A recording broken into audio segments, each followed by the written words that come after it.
రమ్యకృష్ణ ఒక సినిమా సెట్లో వెక్కి వెక్కి ఏడ్చేశారు. కారణం ఎస్వి కృష్ణారెడ్డి. అసలేం జరిగిందంటే, డైరెక్టర్ ఎస్వి కృష్ణారెడ్డి సినిమాల్లో హీరోయిన్ల పాత్రలు కేవలం గ్లామర్కే పరిమితం కావు. అవి కథకి కింగ్ పిన్స్. ఆయన సినిమాలంటే మహిళా ప్రేక్షకులకు అంత ప్రేమ ఉండడానికి కారణం ఇదే. ఆయన తెరపైనే కాదు, బయట కూడా నటీమణులను అదే గౌరవంతో చూసేవారట. ఆహ్వానం సినిమా షూటింగ్ పూర్తయిన సందర్భంగా రమ్యకృష్ణకు వీడ్కోలు చెప్పే సమయంలో కృష్ణారెడ్డి గారు చేసిన పనికి అంత షాక్ అయ్యారు. ఆయన రమ్యకృష్ణకు వెండి పళ్లల్లో పట్టుబట్టలు, 10,000 రూపాయల నగదు, బొట్టు పెట్టి అచ్చం ఇంటి ఆడపొడుచులా సాంప్రదాయ పద్ధతిలో సాగనంపారట. ఆ మర్యాద, ఆ గౌరవం చూసి రమ్యకృష్ణ కంటతడి పెట్టి వెక్కి వెక్కి ఏడ్చేశారట.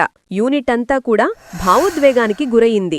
హీరోయిన్లను కేవలం తోలుగొమ్మల్లా చూసే ఇండస్ట్రీలో వారిని ఇలా గౌరవించిన ఎస్వి కృష్ణారెడ్డి గారి సంస్కారం నిజంగా గ్రేట్. మీరు ఆహ్వానం సినిమా చూసారా? కామెంట్ చేయండి.